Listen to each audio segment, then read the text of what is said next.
a la otra ribera, entre tanto que él despedía a la multitud. Entonces oremos. Señor de los cielos, estamos delante de tu presencia una vez más en esta mañana. Queremos darte gracias, Señor, porque nos permites poder, Señor, estar un día más en tu casa. Y de esta manera poder, Señor, haberte adorado y haberte glorificado. Pero hoy queremos escuchar tu voz, queremos escuchar tu palabra, hablando a nuestras vidas conforme a la necesidad que hay en nosotros. En el nombre de Cristo Jesús. Amén, amén y amén. Bien, pueden tomar, hermanos, sus lugares.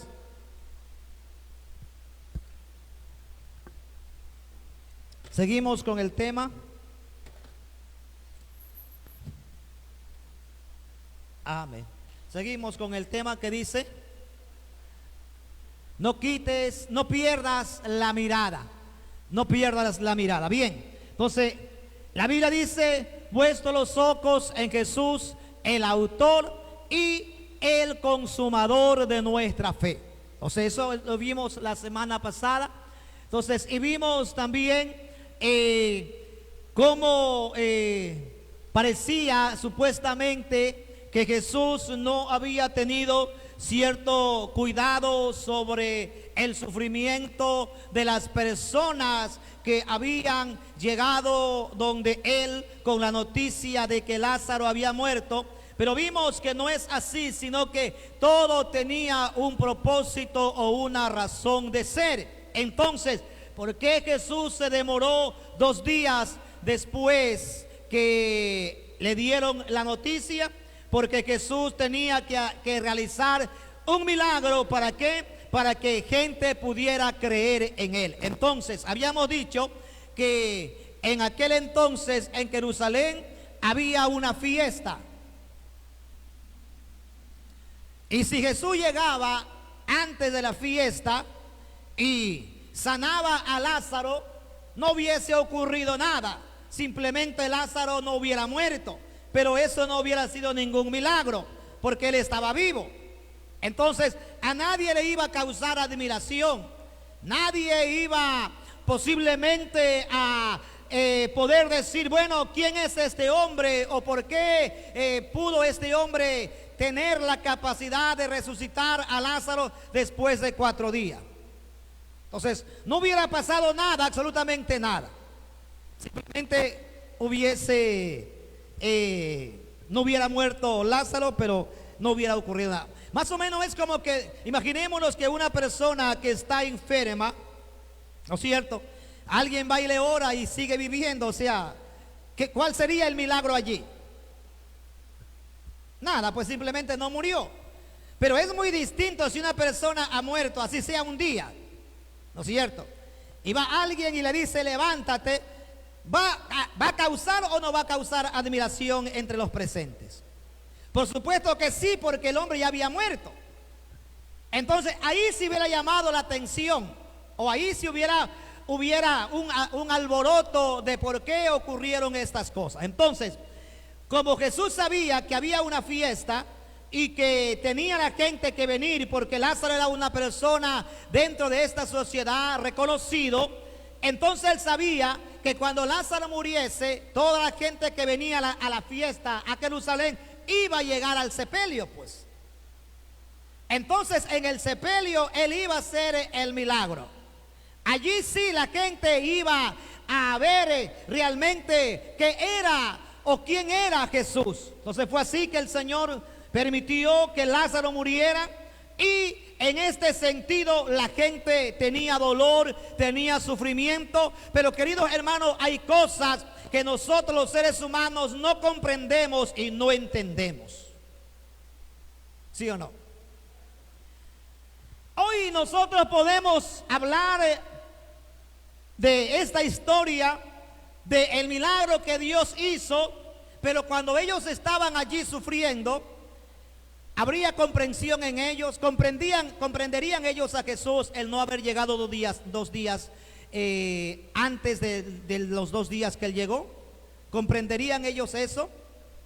No, ellos no comprendían. Ellos simplemente lo que veían era el dolor y el sufrimiento.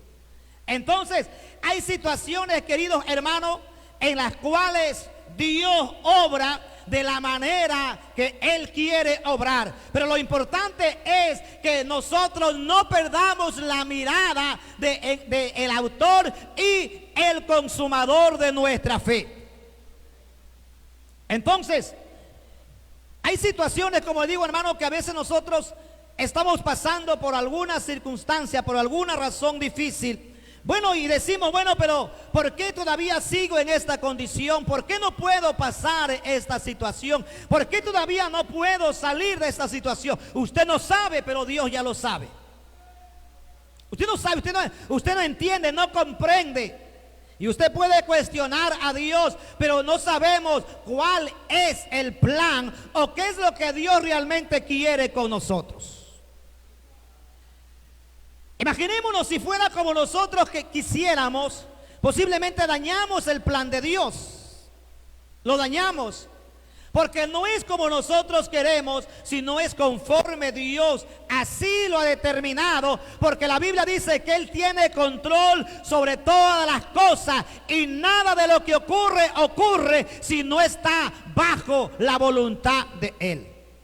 En otras palabras, todo lo que ocurre es porque Dios así lo permite. Porque la Biblia dice que aún ni una hoja cae al piso si no es por el conocimiento de Dios. Ajá. Entonces seguimos, ¿no? Entonces nos quedamos aquí y vamos a ver por qué Jesús llegaría por la noche en cuanto al momento por el cual estaban pasando los discípulos. Vemos el 25 y el 26 del verso 14. ¿Por qué Jesús llegaría tarde? ¿O llegaría en la noche? ¿Cuál sería la razón? Porque recordemos que los discípulos estaban en la mar. El Señor les había dicho a ellos, mire, ustedes vayan a la mar hasta cuando yo llegue donde ustedes. Los discípulos sabían que Jesús no había venido con ellos. Pero ellos no sabían que Jesús podía transportarse o podía aparecer en cualquier lugar o en cualquier circunstancia. Ellos no sabían eso. Simplemente ellos caminaban con Jesús, pero aún no habían ellos descubierto en sí la grandeza o el poder que había en el Señor. Entonces, ellos lo veían como su maestro, sí. Lo veían como su mentor, lo veían como alguien superior a él, a ellos, sí, pero todavía no alcanzaban a entender realmente qué magnitud de poder había en Jesús. Entonces, cuando el Señor los mandó a la mar, me imagino que el Señor no es que se despreocupó por ellos, no.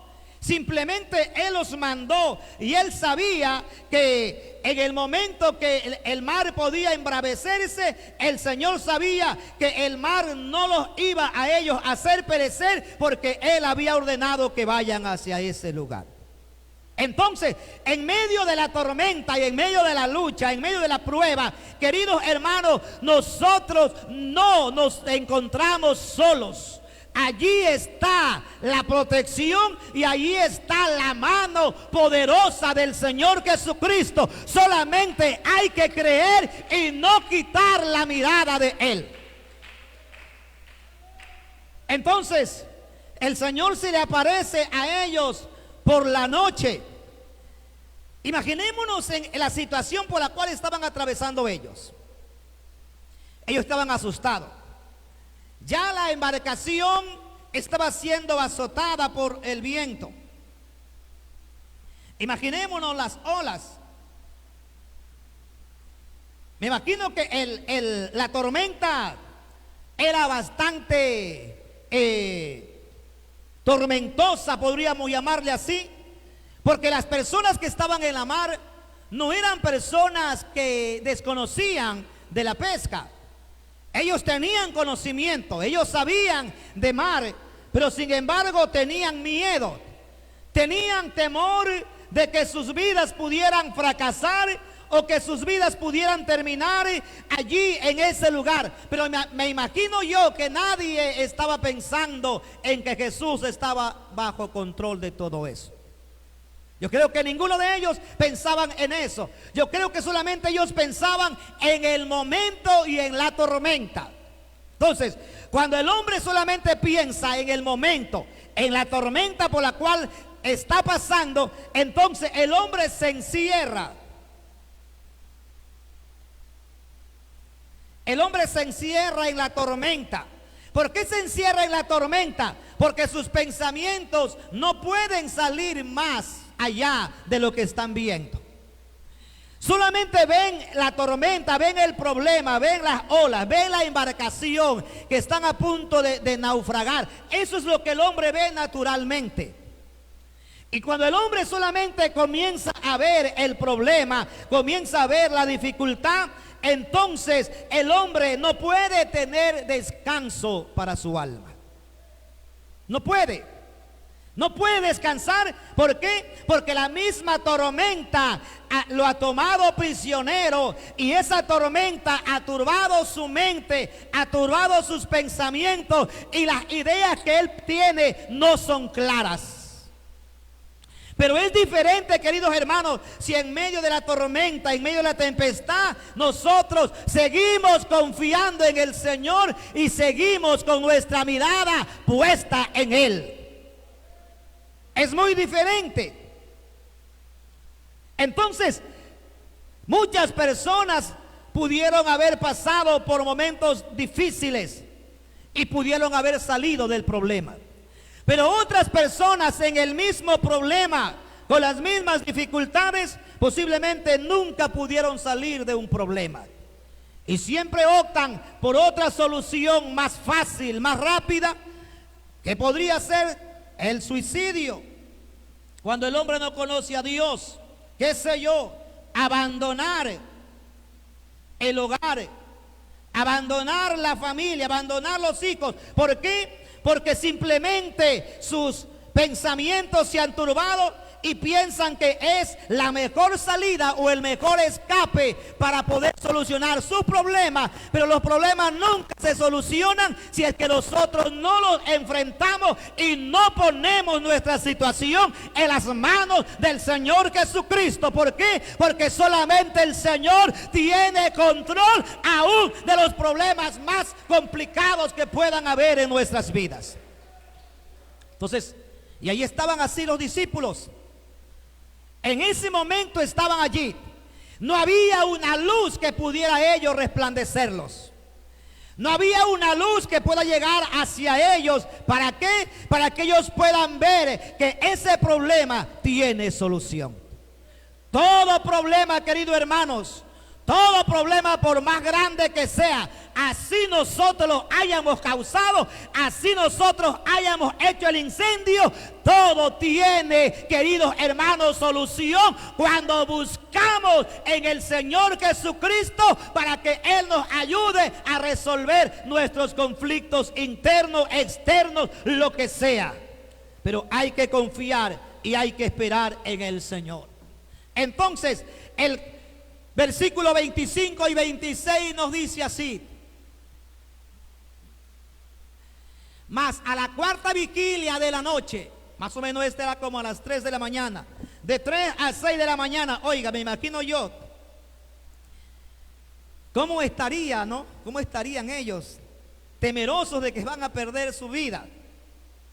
En medio de la mar, en medio de la tormenta, sabiendo que van a perecer posiblemente en sus pensamientos y que de pronto se le aparezca un fantasma. Oiga, ¿no será de volverse loco allí en ese momento? Porque lo primero que ellos vieron fue, bueno, vieron una silueta y dijeron, bueno, estamos en tormenta y ahora un fantasma. Posiblemente dijeron ellos, ese fantasma es el culpable de todo lo que está ocurriendo en este lago o en este mar de Galilea. Entonces, cuando ellos vieron la silueta, ellos tuvieron más temor, más miedo. ¿Sabe por qué? Porque cuando el hombre, querido hermano, está en esa situación, no alcanza a ver la realidad y no alcanza a ver las cosas que Dios quiere hacer. Y en vez de confiar en el Señor Jesucristo, cuando Él quiere que confiemos y Él se aparece, nosotros más bien optamos de verlo como que fuese algo todavía más problemático para nuestra existencia. Pero el Señor nunca ha venido para traernos problemas. El Señor ha venido para traernos paz a nuestras vidas. Ahora, que si no la encontramos es porque no sabemos distinguir entre lo que nosotros queremos y lo que Dios quiere. Que son dos cosas diferentes. Nosotros queremos una cosa humanamente, pero Dios quiere lo mejor para nosotros espiritualmente y también humanamente. Pero nosotros solamente vemos la parte física, pero Dios, además de ver la parte física, también ve el bienestar espiritual para nuestra alma, donde nosotros podamos descansar, donde nosotros podamos sentirnos a gusto en la presencia de Él. Mas a la cuarta vigilia de la noche, Jesús vino a ellos andando sobre el mar. El siguiente verso que dice: y los discípulos viéndole andar sobre el mar, se turbaron, diciendo: un fantasma, y dieron voces de miedo. Oiga, ¿cómo no sería, no? Yo creo que entre ellos se abrazaban de miedo. Yo creo que entre ellos, cuando vieron que venía Jesús y no lo reconocían, yo creo que entre ellos se abrazaban y tal vez allí llorando y diciendo: es nuestro fin, es nuestro fin. Tal vez alguien queriéndose tirar al mar, tal vez alguien queriendo decir: no, para que este fantasma me lleve, mejor me tiro al mar. O sea, muchas cosas pudieron ocurrir en ese momento, muchos pensamientos pudieron venir a la mente de los discípulos, pero nunca tal vez en ellos estaba el pensamiento de que el Señor podía a ellos protegerlos. Porque así somos los hombres. Oiga, nosotros los hombres nos olvidamos de Dios así, a la par. Oiga, si hoy recibimos un favor de Dios y le damos gracias a Dios y le hacemos una promesa a Dios mañana, que de pronto algo ocurrió con nosotros, nos olvidamos de Dios, nos desentendemos de Dios, hacemos como que nunca Dios hizo nada por nosotros, como que no lo conocemos y aún tenemos la osadía de reclamar al Señor. Y cuando vamos a orar, aún le decimos: Señor, ¿por qué estás haciendo esto? ¿Por qué estoy en esta situación? Oiga, nosotros no somos nadie para reclamarle al Señor. Lo que tenemos que decirle: Señor, gracias por haber muerto en la cruz del Calvario por mis pecados, y pase lo que pase, venga lo que venga, yo seguiré siendo fiel a ti. Pero nosotros no hacemos eso. Nosotros no entendemos, nosotros no comprendemos la mente de Cristo. Nosotros no sabemos la grandeza, la anchura, el poder que radica en el Señor. No conocemos. Por eso es que actuamos como seres humanos. Por eso es que hablamos como lo que somos, como seres imperfectos, que no tenemos la capacidad de ser agradecidos. ¿O sí tenemos la capacidad de ser agradecidos? No tenemos. No tenemos la capacidad de ser agradecidos, porque si nosotros fuéramos agradecidos con Dios, todos los días estaríamos haciendo su voluntad y estuviéramos haciendo algo que nos pueda llevar o que nos pueda a nosotros acercar más al Señor Jesús. Entonces, no tenemos esa capacidad de ser agradecidos. No tenemos. Porque el agradecimiento, queridos hermanos, es una acción que sobrepasa mucho más allá de lo que nosotros hacemos diariamente. O sea, el agradecimiento es una acción que permite que una persona viva agradecido todos los días de su existencia y siempre esté queriendo hacer algo por aquel que hizo algo por él. Pero nosotros lo que queremos es cada día alejarnos más de Dios. Eso es lo que queremos. Cada día queremos estar más lejos de Dios. Pero, queridos hermanos, en el amor y en la misericordia del Señor, Él siempre está con sus brazos extendidos.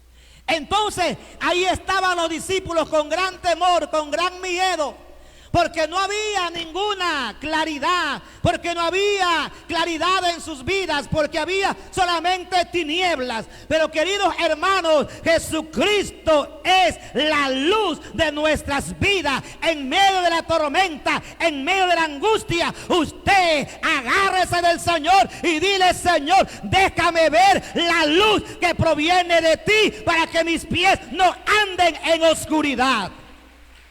Veamos el siguiente verso, lo que nos dice en el libro de Mateo, capítulo 4, 16.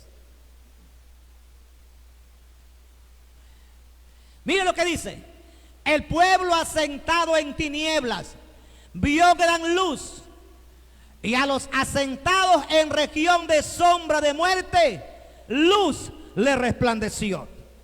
Entonces, nosotros no podemos ya estar en oscuridad. Nosotros ya no podemos andar en oscuridad, ya no, porque a nosotros ya nos resplandeció la luz de Cristo. Si a los discípulos no alcanzaban a ver, era porque todavía ellos no habían comprendido y no habían entendido.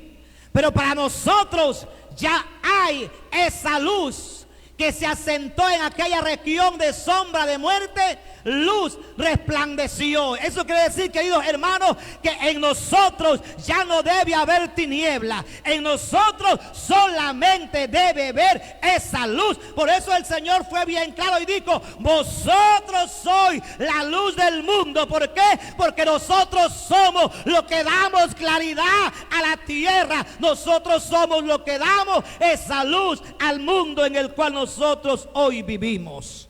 Veamos el siguiente verso, lo que nos dice Isaías, capítulo 2, 9.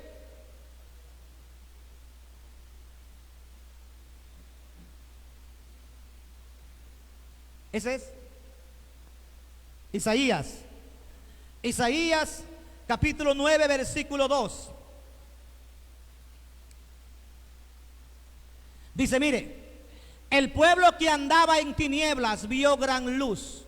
Los que moraban en tierra de sombra de muerte, luz le resplandeció sobre ellos. Y el primero que dice: mas no habrá siempre oscuridad para la que está ahora en angustia. Escuche lo que dice: mas no habrá para siempre oscuridad para la que está ahora en angustia. Tal como la aflicción que le vino en el tiempo que livianamente tocaron la primera vez la tierra de Zabulón y la tierra de Nectalí, pues al fin llenará de gloria el camino del mar de aquel lado del Jordán, en Galilea de los gentiles. Aquí está haciendo referencia al mismo verso que leímos. Está haciendo referencia al mismo verso que leímos, porque cuando el Señor le dijo a los discípulos que vayan al mar, estaban en el mismo lugar, en la misma tierra y en el mismo lago. Lo que el Señor está diciendo: no habrá tiniebla para siempre, porque si en ellos hay tiniebla, yo me apareceré y verán en mí la luz que soy para este mundo que está perdido. Por eso es que el Señor dejó esa luz que está en nosotros, para que nosotros seamos hoy los portadores de esa antorcha, de esa verdad y de esa salvación tan grande. Ahí viene el segundo verso que ya leímos, el verso 2. El pueblo que andaba en tinieblas vio gran luz. Los que moraban en tierra de sombra de muerte, luz resplandeció sobre ellos. El Señor allí está hablando claramente de que antes había tinieblas. pero que hoy esas tinieblas se fueron. Hoy lo único que hay en nosotros, o que debe haber en nosotros, es la luz. ¿Por qué? Porque la luz es más fuerte que las tinieblas. Si usted tiene tinieblas,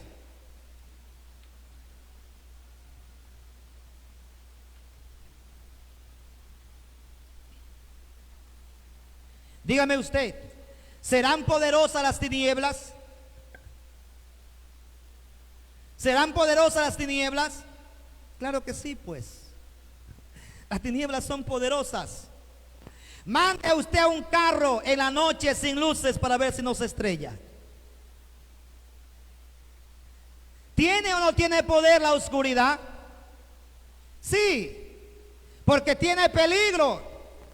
Vaya usted en medio de una noche oscura, donde no se vea nada, huyendo de alguna fiera que a usted lo quiera devorar. Vaya usted corriendo y le aseguro que no muere por devorado de la fiera, pero sí muere de los golpes que usted mismo se da en la oscuridad. Porque la oscuridad es poderosa. Pero en medio de la oscuridad, en medio de las tinieblas, hay algo que es más fuerte. ¿Qué es? La luz. Porque si todo esto es tiniebla y nadie puede encontrar nada en medio de las tinieblas, en el momento que llega la luz, todo se hace visible. Y todo lo que estaba oculto queda descubierto. Y todo lo que estaba perdido es hallado. Entonces, la luz tiene poderes sobre las tinieblas.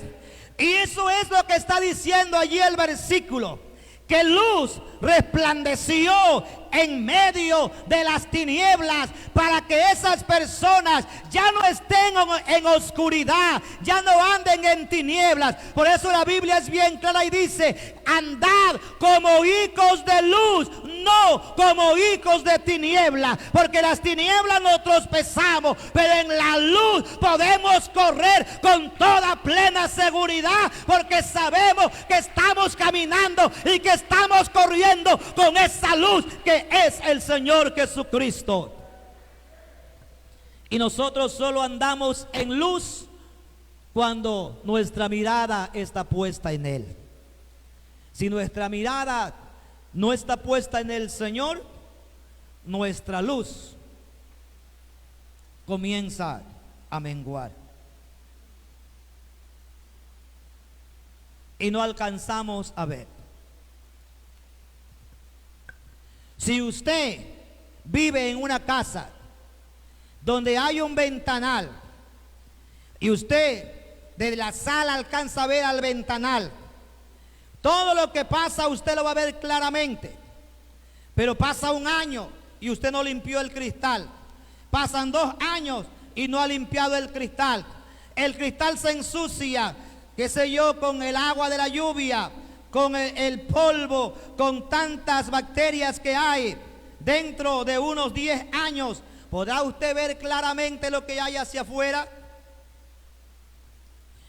Si usted hacia afuera veía anteriormente claramente, tal vez dentro de 10 años que está todo sucio con telaraña y pasa una persona, usted posiblemente verá 3 o 4 personas y no verá lo que realmente hay afuera. ¿Por qué? Porque sus ojos lo engañarán por lo que hay allí en el cristal. Sus ojos le van a engañar porque usted no alcanzará a ver completamente la realidad de lo que hay afuera. Querido hermano, así mismo somos nosotros cuando comenzamos a quitar la mirada del Señor Jesucristo. No alcanzamos a ver realmente lo que hay afuera y comenzamos a engañar a nosotros mismos hasta que nos acostumbramos a vivir una vida separada de Dios, una vida tal vez lejos de la presencia del Señor, una vida completamente distinta a la que vivíamos antes cuando conocimos recién al Señor. Pero queridos hermanos, si nosotros limpiamos nuestra vida espiritual, si limpiamos nuestra alma, si limpiamos nuestros ojos espirituales, entonces la luz de Jesucristo, si volvemos nuestra mirada al autor y al consumador de nuestra fe, nuestros ojos, no solamente físicos, sino también nuestros ojos espirituales, podrán ver mucho más allá y podremos ver la realidad de nuestra existencia y podremos ser conscientes que sin el Señor no somos absolutamente nada, que no somos nada y que no podríamos servir de nada si no es por la gracia y la misericordia de Dios. Pero cuando comenzamos a alejarnos de Dios, parece que todo está bien. ¿Qué nos dice Isaías 61?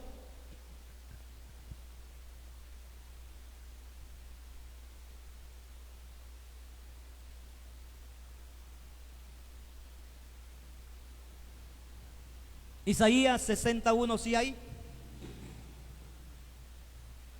Bien, entonces seguimos. Luz resplandeció sobre ellos. Entonces, esa es la luz, queridos hermanos, que siempre debe de resplandecer en nuestras vidas. Dice Isaías capítulo 61: levántate, resplandece, porque ha venido tu luz y la gloria de Jehová ha nacido sobre ti. Levántate y resplandece. ¿Por qué Isaías dirá levántate y resplandece? Porque nosotros somos el resplandor de nuestro Dios aquí en esta tierra. Por eso la Biblia habla que somos los representantes o que somos embajadores en el nombre del Señor Jesucristo, porque nosotros somos los que llevamos esa luz. Y Isaías está diciendo levántate y resplandece. Quiere decir, queridos hermanos, que nosotros tenemos que estar siempre resplandeciendo y siempre estar cuidando la luz que nosotros somos. Entonces, no podemos permitir que la luz que hay en nosotros se vaya ensuciando. Si el foco se apaga, hay que cambiarlo. Porque si hay 20 focos en la casa y cada uno de ellos se va apagando, lentamente se va apagando la luz. Y aunque usted diga, son 20 focos, me quedan 19, le hace falta uno, si no, no lo hubiera puesto. Le hace falta uno, y ese uno le hará falta en algún momento. Entonces, queridos hermanos, tenemos nosotros que resplandecer. Somos lo que somos y somos lo que nosotros hemos permitido que nuestro Dios sea en nosotros. Por lo tanto, no permitamos que esa luz se siga apagando y irlo alejando al Señor de nosotros. El Señor nunca se aleja, pero nosotros podemos poner alguna causa para que Él ya no siga tan cerca de nosotros. Seguimos. Efesios capítulo 5 versículo 14, ¿qué nos dice? Efesios 5, 14.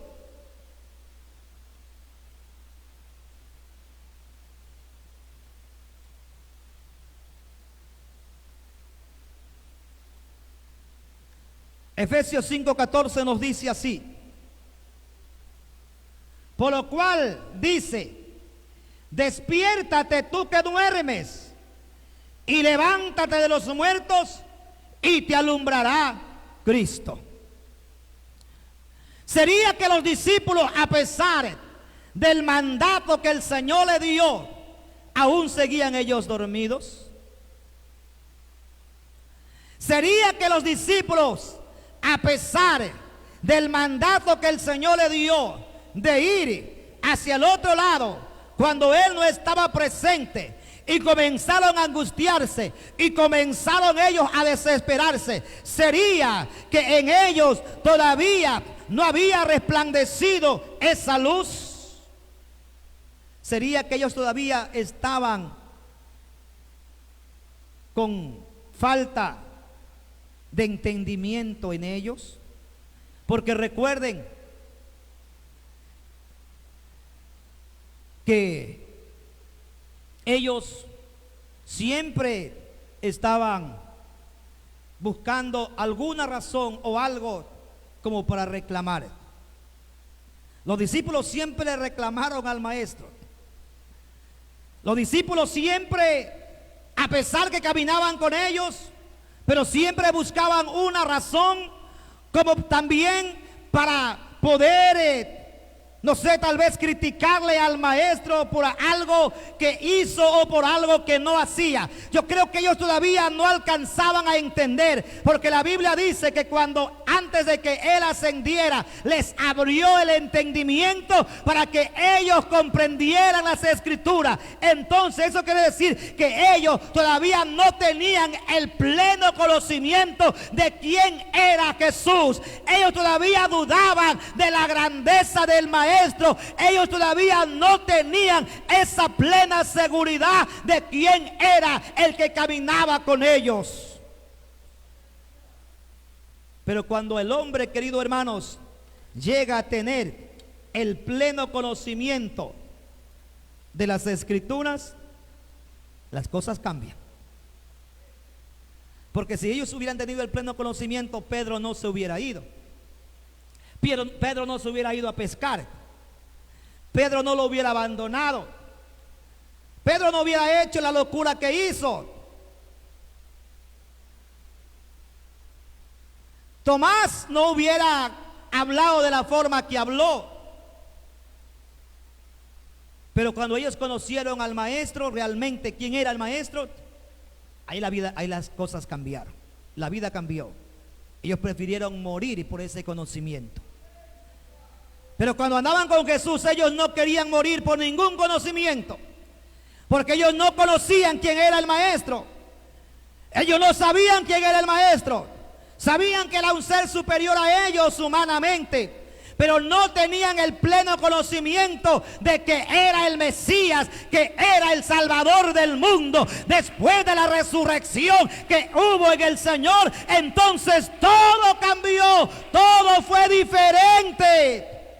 Ahora sí, ellos preferían morir por el conocimiento que habían adquirido a través de la muerte y la resurrección de su maestro, que ya no les importaba absolutamente nada. Lo único que les interesaba a ellos era ser fieles a su Dios, y no les importaba las consecuencias de lo que podían pasarles a ellos. Porque ahora sí tenían puesta la mirada en Jesús. Pero cuando andaban con Jesús, ellos no tenían puesta la mirada en Jesús. No lo tenían, simplemente lo veían como otro ser humano. Pero después que Él ascendió y le dejó el mandamiento, entonces allí sí, sus miradas nunca más se perdieron. Porque ellos fueron mártires por causa de ese conocimiento. Porque si nosotros no tenemos conocimiento, queridos hermanos, si no conocemos, si no estamos convencidos, no podemos nosotros hacer algo si es que no estamos realmente convencidos de lo que vamos a hacer. Si no tenemos una creencia bien aferrada, si no creemos realmente quién es Jesús, no podemos hacer algo que pueda a Él agradarle. Porque usted puede decir: yo hago algo que a Dios le agrade. No, estamos haciendo cosas a medias. Estamos haciendo cosas que son superficiales nada más. No estamos haciendo algo que amerite el reconocimiento de parte de Dios. Porque estamos haciendo lo que toda la gente puede hacer, lo que todo el mundo puede hacer.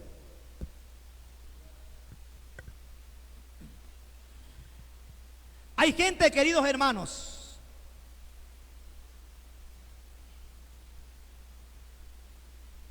en países donde el evangelio no es bien visto, como por ejemplo países comunistas, donde no se permite que se hable de Dios. Pero hay cristianos. Hay cristianos. Y si lo descubren que es cristiano, lo matan. ¿Qué es más fácil, ser cristiano o dejar de ser cristiano? Dígame, ¿qué es más fácil, ser cristiano o dejar de ser cristiano? Oiga, hay familias enteras que son sacrificadas, que los reúnen a todos los miembros de las familias.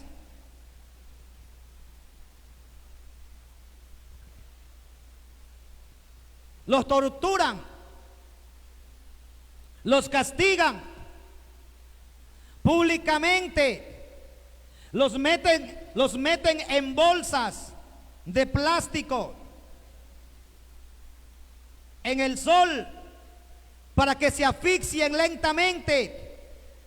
Y los otros creyentes están viendo. Ellos mueren. Y los otros tienen la opción de no morir. Pero ellos también mueren.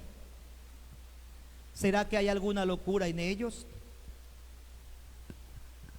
¿Será que no alcanzan a comprender o a entender lo que es la vida?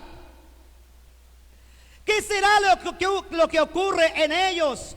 ¿Por qué prefieren ser sacrificados y no seguir viviendo si la vida es hermosa? ¿Por qué? ¿Será que tal vez están hostigados de la vida? ¿Será que no les importa la familia? ¿Será que a esos padres no les importa su esposa? ¿Será que a esos padres no les importa ver cómo sus hijos son torturados hasta el momento de morir? ¿Por qué? ¿Por qué ocurre eso? ¿Alguien me puede responder? ¿Por qué? Porque ellos tienen una creencia. Porque ellos tienen una creencia. Porque ellos han puesto sus ojos en algo o en alguien. Porque ellos han puesto su mirada en el autor y en el consumador de su fe. Porque ellos creen que aún más allá de la muerte hay algo que a ellos los espera. Oiga, ¿será que para estas personas habrá algo mejor? ¿Será que para ellos hay algo mejor, algo superior? ¿En qué consiste entonces en que estas personas tengan una creencia más fuerte que nosotros? Porque nuestra creencia no puede compararse a la creencia de ellos. No se puede comparar. No le quedamos a ellos ni para amarrarle los zapatos, si es que se ponen zapatos, porque hay gente muy pobre. No seríamos dignos ni de amarrarles a ellos el calzado en cuanto a las creencias, porque ellos sí saben en quienes han creído. Nosotros no. Nosotros somos como la ola del mar. Nuestra creencia es una creencia ficticia, una creencia que no está arraigada en nada, que está arraigada solamente en el aire, que en cualquier cosa nos movemos de un lugar para otro. Pero queridos hermanos, tenemos que agarrarnos fuerte del Señor Jesucristo. Venga lo que venga, pase lo que pase, tenemos que tener nuestra mirada puesta en el autor y en el consumador de nuestra fe. ¿Cuántos creyentes somos en Barbones? Por todos. Un número cualquiera, deme.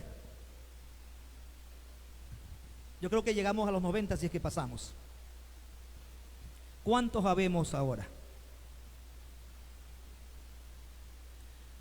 ¿El resto dónde está?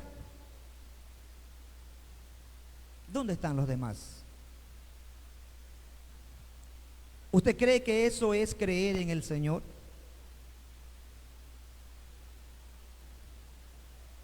¿Usted cree que eso es esperar una redención de sus almas?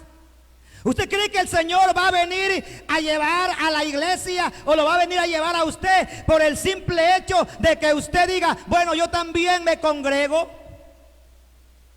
No. Porque la Biblia dice, no dejando de congregarse como otros tienen por costumbre.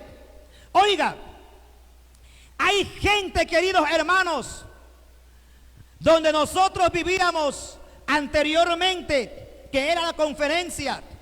Nosotros caminábamos 3 horas de ida y 3 horas de vuelta, eran 6 horas.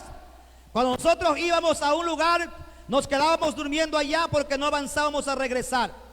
Y la gente 6 horas caminaban, no tenían burro, no tenían caballo, no tenían bicicleta, no tenían nada. Lo único que tenían eran sus 2 pies y sus 2 piernas para caminar, y ellos avanzaban todos los días que había culto a la casa del Señor. ¿Para qué? Para estar allí 1 hora y otra vez regresarse. Oiga, ¿será que esa gente era loca? 1 hora estaban en el culto y tenían que caminar 3 y 4 horas. A ver, ¿quién de ustedes camina 1 hora para venir a la iglesia? ¿Quién de ustedes camina media hora para venir a la iglesia? No, posiblemente está el bus allí cerca. Pero siempre buscamos una razón o un justificativo para decir, no pude venir, no pude congregarme, no puedo hacer esto, no puedo hacer lo otro, no puedo hacerlo de acá, no puedo hacerlo de allá. Siempre buscamos una excusa, siempre buscamos una razón, siempre hay algo que nosotros tenemos para no ser fieles a Dios, para no cumplir con Dios. ¿Es que realmente hemos puesto nuestra mirada en el Señor o la hemos quitado? ¿Será que nuestra mirada hace tiempo la perdimos? ¿Será que estamos caminando y mientras caminamos no sabemos hacia dónde vamos? Queridos hermanos, la Biblia dice, puesta vuestra mirada en el autor y el consumador de nuestra fe. Si nosotros tuviésemos una creencia realmente en el Señor, nada nos afectaría, nada nos haría menguar, nada nos haría flaquear, nada nos llevaría tal vez fuera del conocimiento de Dios. No hubiera nada. Y la Biblia dice, todo lo puedo en Cristo que me fortalece. Y nosotros damos ese verso, todo lo puedo en Cristo que me fortalece. Cuando llegamos a la casa estamos desanimados. Cuando salimos al trabajo estamos afligidos. Cuando salimos a algún lugar estamos decepcionados. ¿Dónde está la fuerza que usted proclama? Porque la Biblia dice que Él no nos ha dado espíritu de cobardía, sino de poder, de amor y de dominio propio. Pero ¿dónde está entonces lo que profesamos? ¿O es que cuando usted llega a la casa lo guarda y cuando sale lo deja?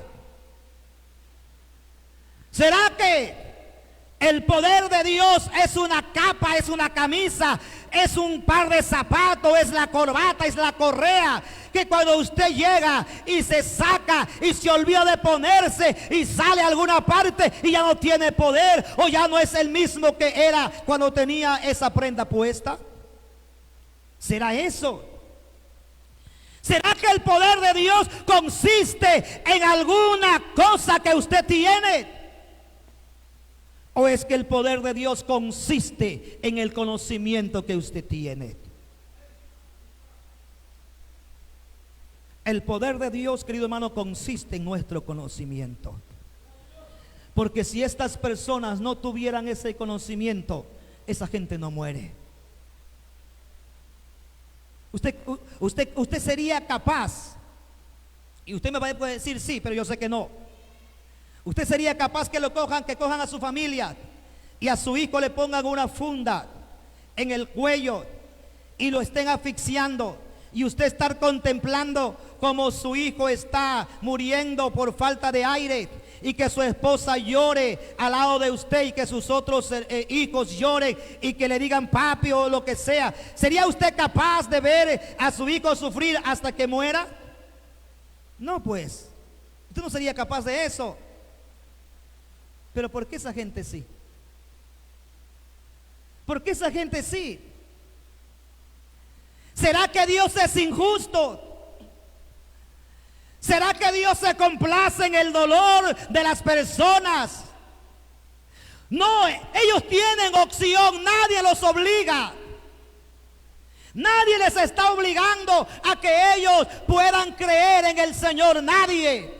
Simplemente ellos optaron por esa razón de creer en el Señor Jesucristo. A usted nadie lo puede a usted obligar que usted crea en algo o en alguien. Nadie le puede obligar a usted a creer en el Señor Jesucristo. Es usted voluntariamente quien decide confiar, creer en que hay algo mejor para usted aquí en esta tierra y en el reino de los cielos.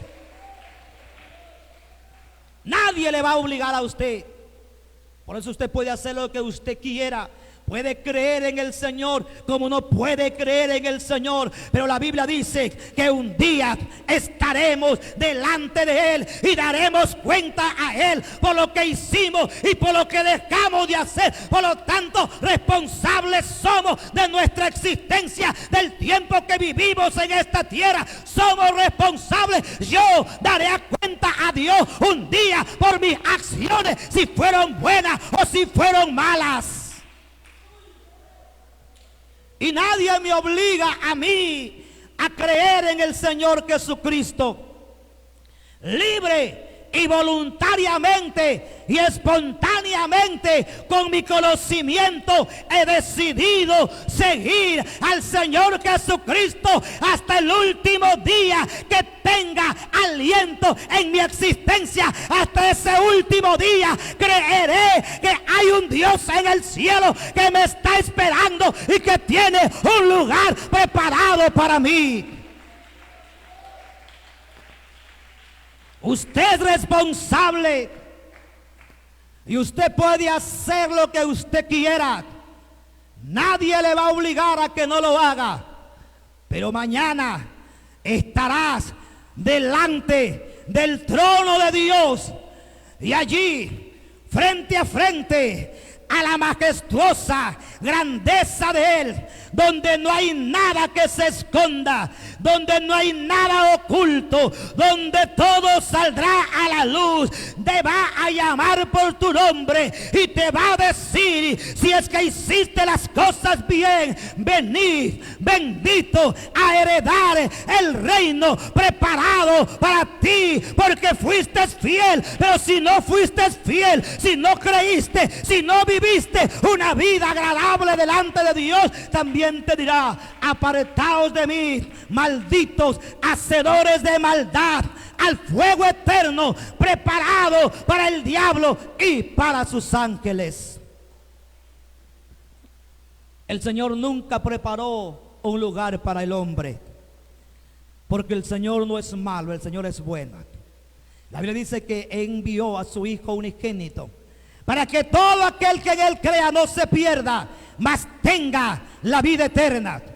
Pero el hombre es quien lucha y quien pelea para ir al lago de fuego. Por lo tanto, queridos hermanos, sigamos puesta nuestra mirada en el autor y en el consumador de nuestra fe. La Biblia dice: levántate y resplandece, porque ha venido tu luz y la gloria de Jehová ha nacido sobre ti. Queridos hermanos, andamos hoy en luz. Esa gloria ha nacido en nosotros.